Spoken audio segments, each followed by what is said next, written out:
माननीय सभापति महोदय,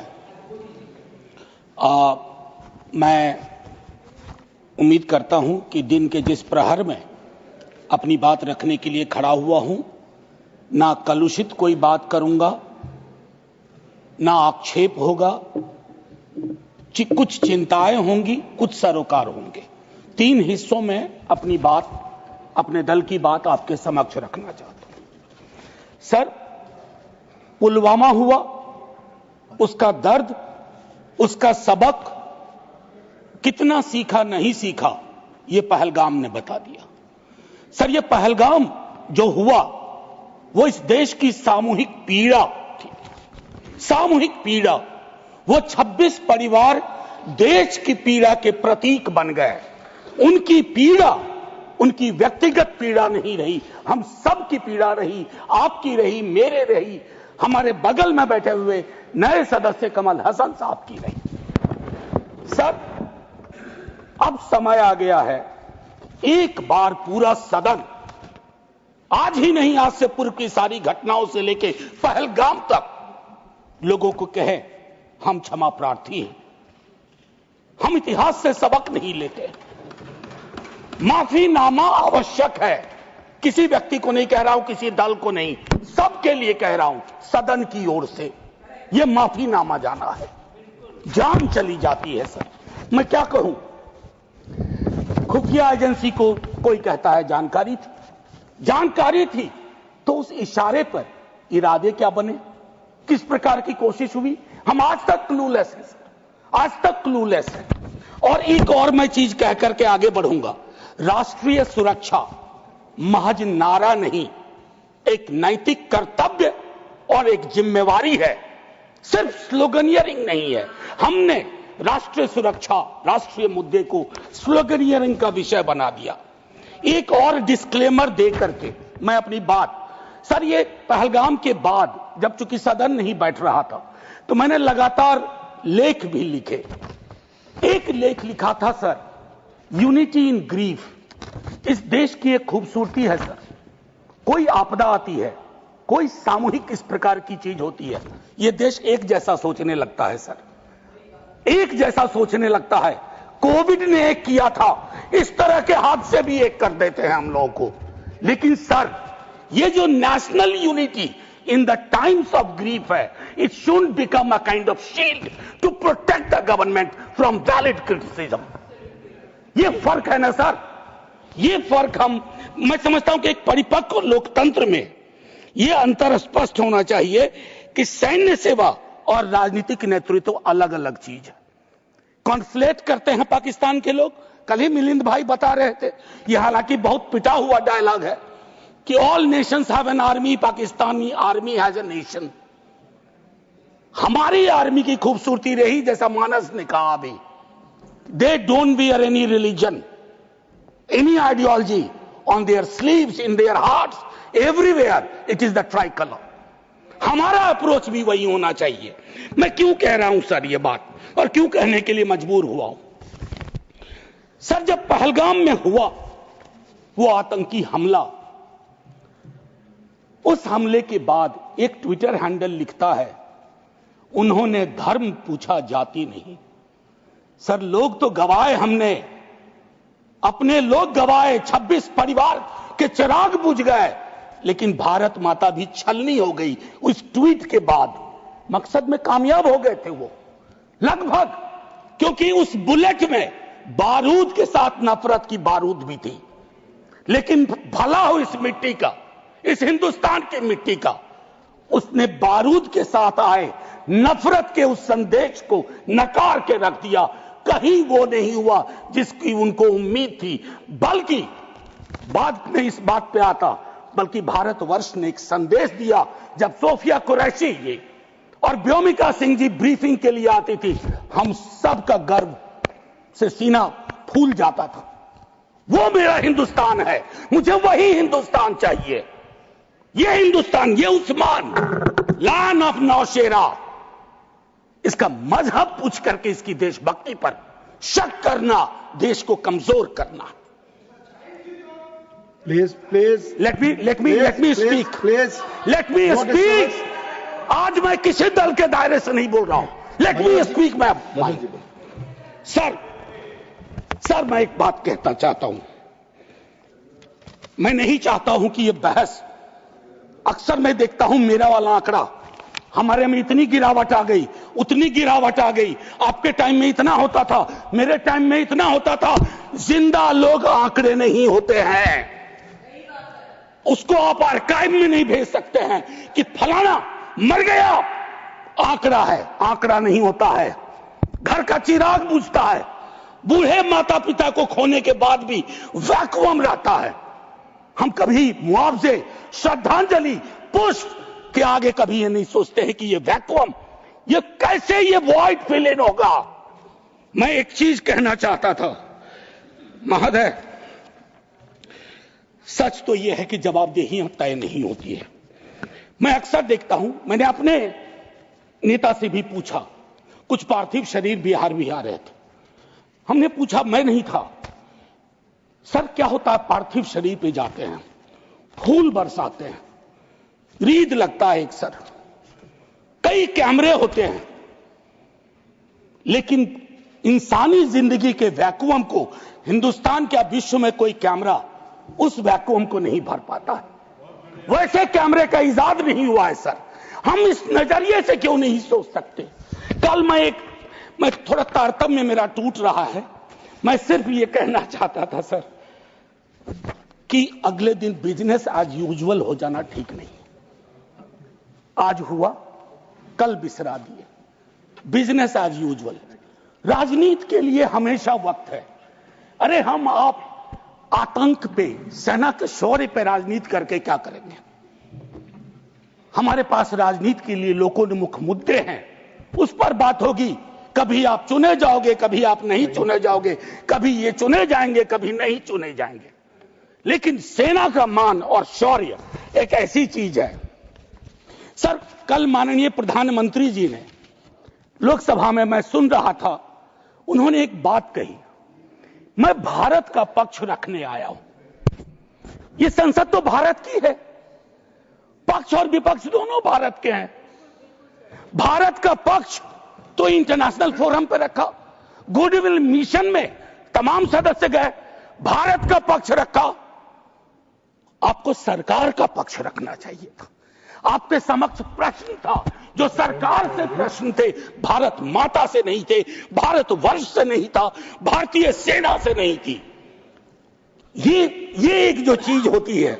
और सर मैंने लिखा, कई बार लिखा, इस सदन में भी कहा है, फिर दोहरा रहा हूं, government is not the nation. कोई भी सरकार चाहे उनकी रही हो या आज आपकी है, आप राष्ट्र के पर्याय नहीं हैं। हम कल खेल में हो या ना हो, हम में से बहुत लोग नहीं रहेंगे, सरकार भी बदल जाएगी, पार्टियां विलुप्त हो जाएंगी, लेकिन यह देश तो भाई रहेगा। इसकी मिट्टी अद्भुत है, यह जिंदा रहेगा। तो देश रहने दीजिए, सरकार अपनी बात करे। और एक बात तो मैं और कहूंगा, क्या ही कहूं, नेहरू लाइफ वेस्ट है इस सरकार की। वो जो हवाई जहाज में जब हम लोग बैठते हैं तो कहते हैं कि अगर जहाज डूबने के क्रम में लाइफ वेस्ट को ऐसे फूकिए, फुला लीजिए ताकि पानी में उतरने में, नेहरू बार बार आ जाते हैं। मतलब मैंने तो पिछले सदन में, उस वाले पार्लियामेंट में कहा था कि बेहतर है एक दिन में एक मुकदमा कर दो, जवाहरलाल नेहरू हाजिर हो, जिनको उनके पक्ष में दलील देना है देंगे, हम जैसे लोग चलिए टूटे बिखरे हैं। और दूसरी तरफ उनको बुला लो जिनको नेहरू हर जगह नजर आते हैं। अगर नेहरू इतने वर्षों बाद भी आपको परेशान कर रहे हैं तो कुछ तो बात है, थी उस बंदे में, कुछ तो बात थी। मैं एक चीज कहना चाहता हूं, इसको भी पहले कहा, आज फिर आपके समक्ष दोहराता हूं। पहलगाम हुआ सर, मैंने वो बात कही, जो ट्वीट आया, नफरत, टेलीविजन हाउसेस में डिबेट होने लगे। लेकिन उसके बाद अभी हाल में एक चीज मैंने बहुत पहले भी कही है, दोहरा रहा हूं। सर, कश्मीर को लैंड मास सिर्फ नहीं समझना चाहिए, सिर्फ जमीन का टुकड़ा नहीं है कश्मीर। कश्मीर में लोग बसते हैं, कश्मीर के लोगों ने भी कुर्बानियां दी हैं।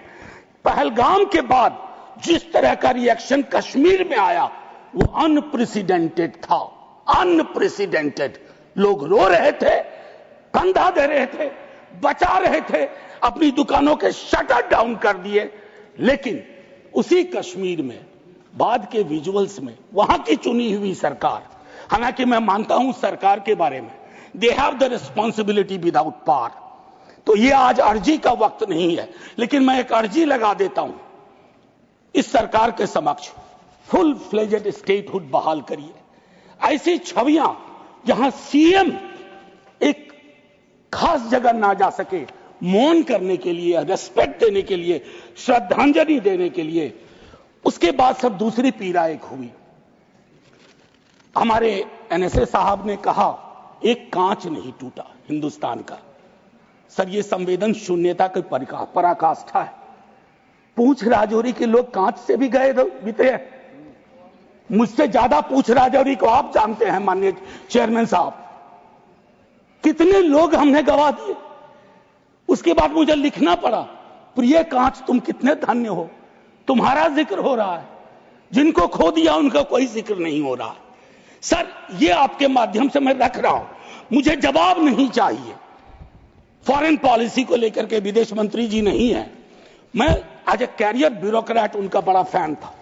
मैं राजनीति में नहीं था, फॉलो करता था उनको, लेकिन मैं देख रहा हूं और मैं उनको सिर्फ दोष नहीं दूंगा, क्योंकि ये जो कैबिनेट है जिसमें आत्ममुग्धता का भी पुट है, उसमें कलेक्टिव रिस्पॉन्सिबिलिटी का नोशन गायब सा हुआ है।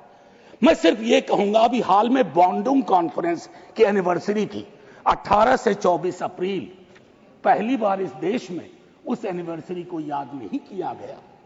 वो एनिवर्सरी क्या थी सर? एफ्रो एशियन कंट्रीज 55 में जुटे थे, उससे नॉन अलाइन ग्रुप का जन्म हुआ था, बिसरा दिया सब। भाई, हम इमीडिएट में देखते हैं अपनी विदेश नीति को। सर, हम तो बहुत गरीब गुरबा देश थे, लेकिन धौंस से बोलते थे बड़े बड़े मुल्कों को, माइंड योर बिजनेस। कहां आ गए सर हम कि गाजा के रेजोल्यूशन पे हम एब्सटेन कर जाते हैं दुनिया के गिने चुने देशों में। मानवता का सवाल है, भारत ने मानवता के सवाल से कभी मुंह नहीं मोड़ा है। कौन से भारत का निर्माण हो रहा है ये मैं, और एक और चीज कहूं, हम लोग बचपन में एक डायमंड पॉकेट बुक्स में चाचा चौधरी पढ़ते थे। हाँ, तो ये अमेरिकन जो प्रेसिडेंट हैं उनमें मुझको चाचा चौधरी के सारे नेगेटिव गुण दिखते हैं। उनको एक चौधराहट सवार हो गई है। अब खरगे साहब कल कह रहे थे मेरा स्पीच खत्म होते होते 30वीं बार बोल देगा, अखबार में छपने से पहले 30वीं बार बोल गया वो व्यक्ति, और अभी कोई गारंटी नहीं है, मैं बैठूंगा बाहर जाऊंगा सुना कि 32 बार बोल चुके हैं अब तक। सर, मैं इसलिए कह रहा हूं इसका प्रतिकार सूत्रों के हवाले से ना हो कि सूत्र कह रहे हैं कि उन्होंने दखल नहीं दिया। सूत्र नहीं, ये सूत्र आजकल बहुत उत्पाती हो गए, खबरें सीधे नहीं आती हैं, सूत्रों के माध्यम से आती हैं। तो मैं आग्रह करूंगा, प्रतिकार के लिए मैंने एक प्रपोजल रखा हुआ है, I will come to that. लेकिन मैं एक चीज और कह करके, डिप्लोमेसी ट्रायल बैलून भी ना हो सर अभी तो। और एक और चीज सर, डिप्लोमेसी के संदर्भ में सर, इतनी मित्र विहीनता इस देश की कभी नहीं रही। आपने गुडविल मिशन पूरी दुनिया में भेजा, बहुत अच्छा निर्णय था। इस रेजिम में पहली बार इस तरह का मिशन हुआ था। ऐसे मिशन लगातार भेजिए, कॉन्फ्लिक्ट टाइम और नो कॉन्फ्लिक्ट टाइम, लेकिन ऐसे गुडविल मिशन अपने देश में भी भेजिए जहां एक कर्नल को सिर्फ उसके नाम, सरनेम की वजह से एक मंत्री अपशब्द अशोभनीय टिप्पणियां करता है। तो गुडविल मिशन तो इस देश को चाहिए। हमारा गुडविल इस देश में हमने खत्म कर दिया है। और मैं एक चीज कहना चाहूंगा कि एक शेर है बड़ा मशहूर, वतन की पासवानी जानो ईमान से भी अफजल है, वतन की पासवानी जानो ईमान से भी अफजल है। मैं अपने मुल्क की खातिर कफन भी साथ रखता हूं। ये किनके लिए है? जिनको संदेह की दृष्टि से देखा जाता है कि भारत भारत के लिए प्रेम है कि नहीं है, वगैरह वगैरह। माननीय